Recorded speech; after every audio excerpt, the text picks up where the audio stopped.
नमस्कार दोस्तों, आप सभी का हार्दिक स्वागत है हमारे चैनल क्रोसेंट एस्ट्रो में। क्रोसेंट एस्ट्रो चैनल की तरफ से आप सभी को दशहरे की हार्दिक शुभकामनाएं। आज हम बात करेंगे दशहरे की। इस दिन माँ दुर्गा ने राक्षसों का विनाश करके उन पे विजय हासिल की थी और साथ ही इस दिन बुराई पर अच्छाई की जीत हुई थी।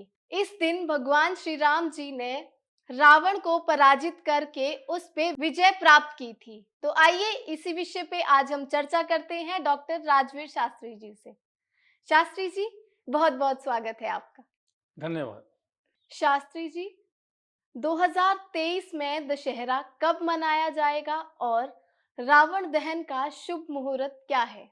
2023 में 24 अक्टूबर आसमानी मास शुक्ल पक्ष दशमी के दिन इस त्योहार का आयोजन किया जाता है।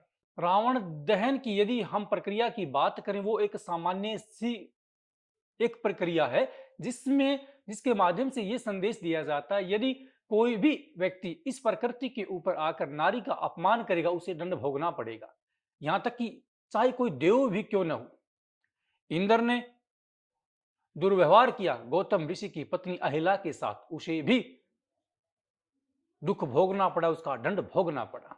कहीं ना कहीं इस चरित्र के माध्यम से एक संकेत दिया जा रहा है इस विषय के लोगों को, यदि देव भी नारी का अपमान करता है तो वो भी दंड का भागी होता है। इंद्र भी नहीं बचा, जिस चंद्रमा हम कहते हैं, चंद्रमा के अंदर भी कलंक स्थापित हुआ। क्यों? एक नारी के अपमान व शोषण के समय में, जिसे मुर्गा कहते हैं, जिसके बोलने की समय अवधि 4 बजे होती थी, उसको भी खंडित कर दिया गया, नीचवासी बना दिया। जहां तक नारी के विषय की बात आती है, जिस समय महाभारत के सभा मंडल में दूत क्रीड़ा खेली जा रही थी और जिस द्रौपदी के केस पकड़कर दुशासन खींचते हुए राजसभा में लेकर आया और उसने अपनी छाती को ठोका था, उसका परिणाम क्या हुआ? जब रणभूमि में युद्ध किया गया, भीम ने उसकी छाती को फाड़कर विदीर्ण कर कर उसके खून को निकाला और द्रौपदी ने अपने बालों को धोया। उसी सभा के अंदर दुर्योधन ने अपनी जगह को ठोका था कि उसे यहां पर बैठाए। जब युद्ध हुआ रणभूमि में, भीम ने गदा से प्रहार कर कर उसकी जगह को तोड़ा। क्या अभिप्राय है? जब जब जिस जिस अंग जिस जिस भाव के द्वारा नारी का अपमान किया गया, उसे उसी प्रकार का दंड मिला। भीष्म पितामह का क्या दोष था, लेकिन उसे भी दंड भोगना पड़ा। क्यों? उस सभा में वो भी विराजित थे। और एक एक अपराध और भीष्म पितामह से हुआ। अंबालिका तीनों कन्याओं को, राजकुमारियों को अपहरण कर कर लेकर आ गया, परंतु एक बेचारी को पति नहीं मिला। और जबकि तीनों के किसी राजकुमार के साथ में पहले विवाह सुनिश्चित था, और तब वो दोबारा उसके पास में जाती तो वो राजा उसे अपनाने से मना कर लेता है कि आपका अपहरण हो चुका, मैं अपने पास नहीं रखूंगा। और भीष्म पितामह, जिसे देवव्रत भी कहा जाता है, कठोर भीष्म प्रतिज्ञा ग्रहण कर चुके थे कि मैं आजीवन भर तक कंवारा रहूंगा, इसलिए उसने उसके साथ विवाह नहीं किया। अंत में युद्ध के समय वही शिखंडी के रूप को धारण कर कर उसके सामने आकर खड़ी हो जाते, उससे उसके द्वारा उसका वध करवाया गया। क्यों? नारी का अपमान करने के कारण अंतिम समय तक अपने कुटुंब के लोगों को मरते हुए भीष्म पितामह देखता रहा। इससे बड़ा दर्द क्या होगा? राजा होते हुए धृतराष्ट्र ये सारा खेल पुत्र मोह में राजसभा में देखता रहा, उसे क्या फल मिला? 100 पुत्रों की अर्थी को कंधा देना पड़ा। इससे बड़ा दुख एक पिता के लिए क्या होगा?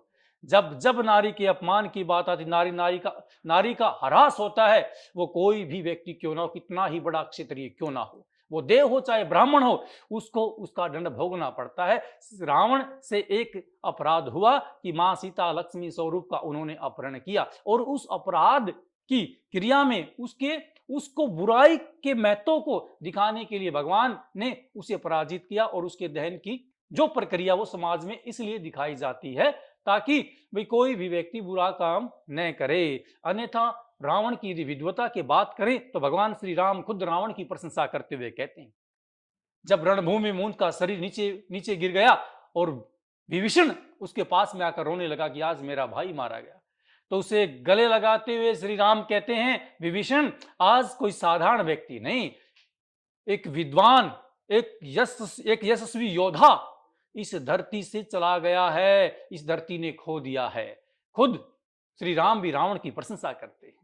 शास्त्री जी, दशहरा मनाने के पीछे पूर्ण कथा क्या है? दशहरे का त्योहार श्री राम की विजय के उपलक्ष्य में मनाया जाता है और नवरात्रों के 9 दिन पूर्ण होने के पश्चात, जो कि माता दुर्गा ने दुष्ट राक्षसों का संहार कर कर विजय की खुशी में भी मनाया जाता है, इसलिए इसे विजयदशमी के नाम से भी संबोधित किया जाता है। रावण इतने विद्वान ब्राह्मण थे जो कि 4 वेदों के धनी थे। प्रातः काल उठकर गंगा के किनारे पर जाकर संध्या करते थे।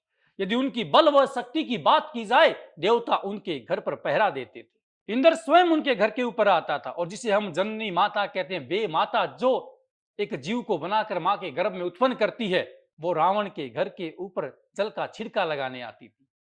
तब प्रातःकाल रावण उठकर आए तो उसे किसी प्रकार की धूल उसके पास में न जाए। इतने देवता उसके पास में निवास करते थे, अर्थात उससे भयभीत होते थे। उस रावण की शक्ति व बल के सामने अनेकों राजा उसके सामने सिर झुकाते थे। अमृत कुंड रावण की नाभि में था, जिसके भेद को विभीषण जानता था। उसके बिना तीनों लोकों के मालिक श्री राम भी रावण को मारने में असमर्थ थे। और जब रावण का और श्री राम का युद्ध हुआ, अंतिम समय तक रावण ने श्री राम का वो मुकाबला किया कि भगवान भी चिंतित हो गए। इस ब्राह्मण का वध करूं तो किस क्रिया से करूं, किस प्रकार करूं? लेकिन वो प्रभु की लीला, घर का भेदी लंका ढहाए, विभीषण राम की तरफ चले गए। और जब उन्होंने श्री राम से बताया कि जब तक आप इसकी नाभि में तीर नहीं मारोगे, अमृत कुंड नहीं सूखेगा, तो रावण नहीं मर सकता, आप तीर वहां चलाएं। रावण अपनी विद्वता के कारण, अपने बल के कारण इस चीज को अवश्य पहले ही जानते थे। यदि विभीषण इस भेद को नहीं खोलेगा तो मुझे अपने प्राणों से मुक्ति नहीं मिलेगी, और मुक्ति को लेना अति आवश्यक है। कितने सौभाग्यशाली था वो ब्राह्मण, जिसको मारने के लिए तीनों लोकों के मालिक भगवान श्री राम स्वयं आए, जिसके प्राण लेने के लिए भगवान आए। यमराज यम के दूत तो होने को आते हैं, लेकिन विष्णु भगवान कब कब प्राण लेने की आते हैं।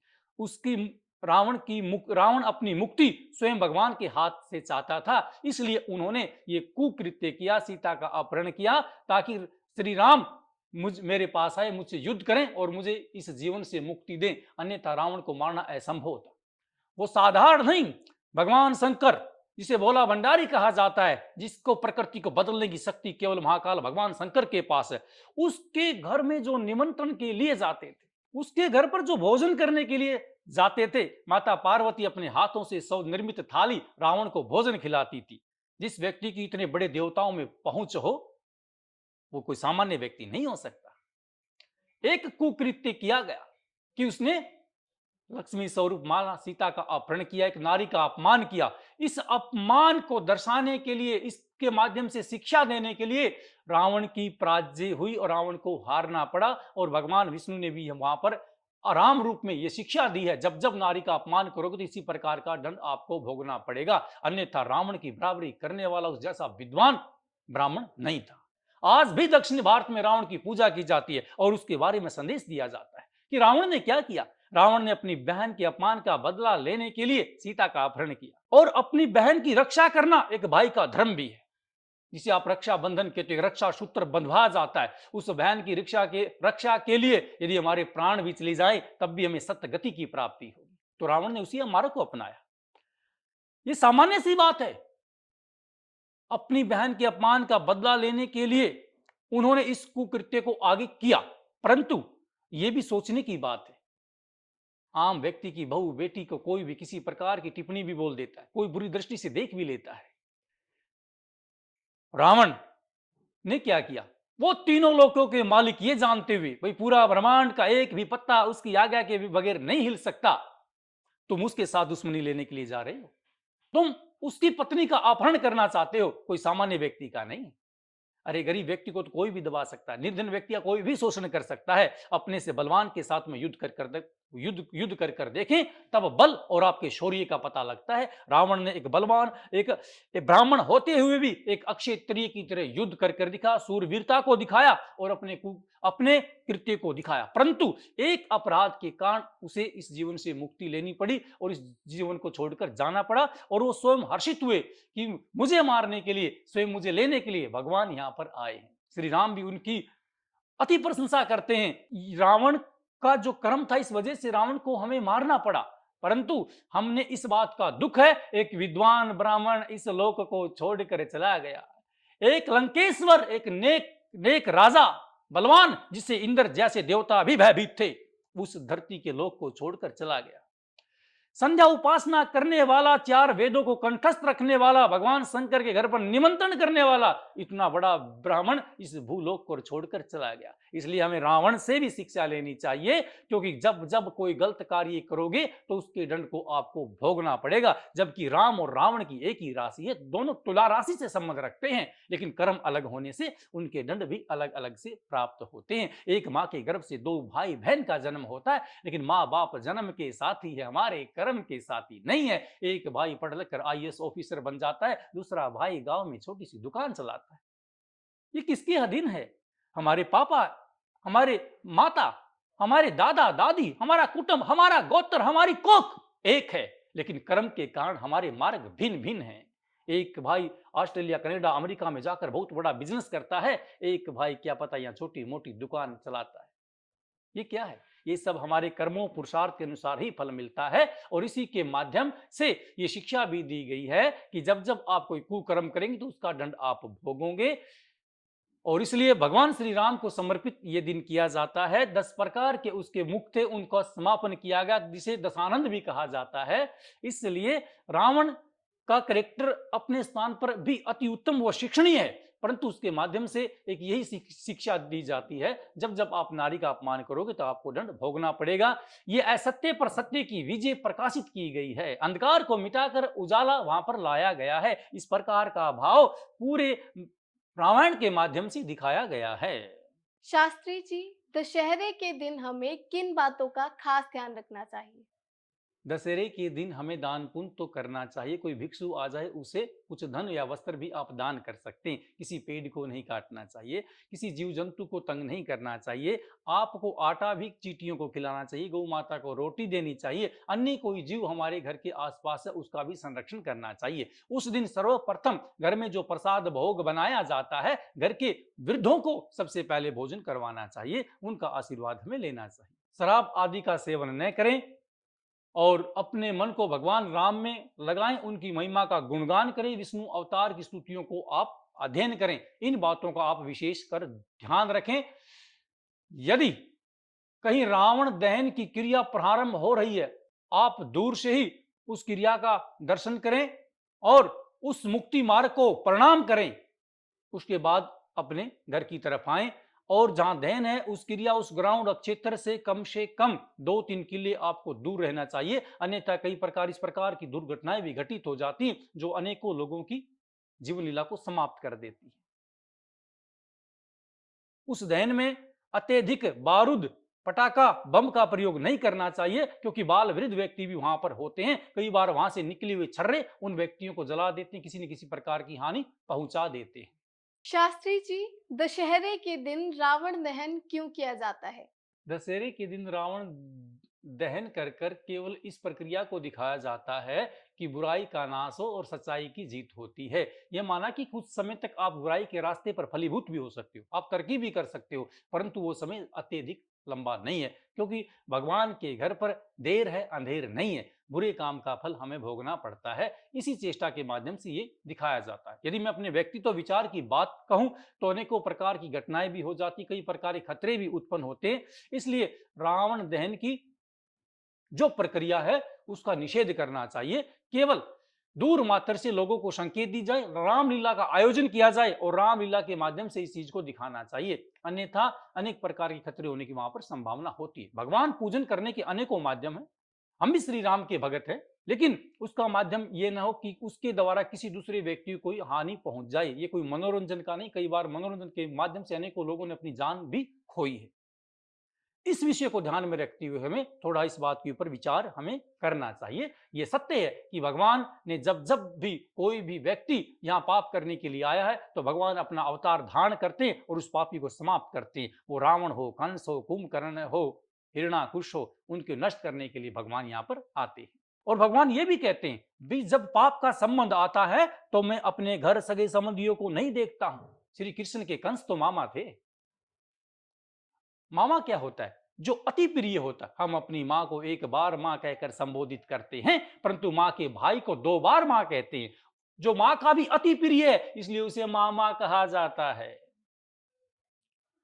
और एक माँ के लिए, एक बहन के लिए जो सबसे बड़ा संबंध है, कोई उसका रिश्ता है, वो भाई से बड़ा नहीं हो सकता। क्योंकि आपत्ति के समय में यदि कोई ऐसा समय भी आ जाए, आपका पति भी आपका साथ छोड़ दे, परंतु भाई आपका साथ नहीं छोड़ता, वो भाई का संबंध है। लेकिन गलत होने से, उसका कुकृत्य गलत होने से, अपनी बहन का, अपने बहनोई का अपमान कंस ने किया, इसलिए श्री कृष्ण ने उसको भी समाप्त किया, अपना रिश्ता संबंध वहां नहीं देखा। हिरण्याकुश का व्यवहार गलत था, इसलिए प्रहलाद भक्त ने भगवान की भक्ति करते हुए अपने पिता का समापन करवाया। क्यों? जो भी व्यक्ति गलत होगा, वहां सगा संबंध, रिश्ता, मामा फूफी कोई संबंध काम नहीं करता। गलत के साथ गलत ही होता, अच्छे के साथ अच्छा ही होता है। इसलिए अपने संस्कारों को अच्छी प्रकार से रखें, अपने बच्चों को भी अच्छे संस्कार देने चाहिए और ये सिखाना चाहिए कि पूरे विश्व की नारी का हमें सम्मान करना चाहिए, क्योंकि एकमात्र नारी शक्ति ही ऐसी है। जो भी प्रचलन इस सृष्टि के ऊपर है, इस लोक को दिखाने की जो शक्ति है, वो पुरुष के पास कभी भी संभव नहीं हो सकती। एक माँ का रूप ही है जो हमें इस जगत में बार बार लेकर आता है। इसलिए नारी का प्रत्येक रूप मातृत्व भाव से ही जाना जाता है, जिसे जाया भी कहा जाता है। जो उत्पन्न करने वाली है वही नारी शक्ति है। इसलिए सदा सम्मान करें, कभी भी ऐसा पाप कर्म न करें। शास्त्री जी, दशहरे के दिन हमें किसकी पूजा करनी चाहिए? दशहरे के दिन हमें माँ दुर्गा की स्तुति करनी चाहिए, भगवान श्री राम की पूजा करनी चाहिए, राम परिवार की पूजा करनी चाहिए। इस पूजा के साथ में हमें पुष्प आहारों को समर्पित करना चाहिए और इस भाव से पूजा करनी चाहिए, चाहे वो राक्षस चाहे दानव है। जो भी व्यक्ति गलत क्रिया करने वाला है, उसका समापन अवश्य अवश्य होगा। इसलिए हमें सत्कर्म हमेशा करने चाहिए। और पूजा का अभिप्राय ये नहीं है केवल कि हमें जोत बत्ती यहाँ पर लगाना है। आप इस उत्सव को प्रसाद बांटें, लड्डू वितरण करें, पतासे आप बांटें, नृत्य करें, फूलों की वर्षा करें, भजन करें, गायन करें। इस प्रकार से भी इस उत्सव को आप लोग मना सकते हैं। शास्त्री जी, दशहरे के बारे में हमें और हमारे दर्शकों को ढेर सारा ज्ञान देने के लिए आपका बहुत-बहुत धन्यवाद। अभिवादन करते हैं आपका। उम्मीद है कि आप सभी को आज के इस कार्यक्रम से ढेर सारा ज्ञान प्राप्त हुआ होगा। ऐसी ही नई-नई जानकारी को जानने के लिए हमारे साथ जुड़े रहिए क्रोसेंट एस्ट्रो पर। धन्यवाद।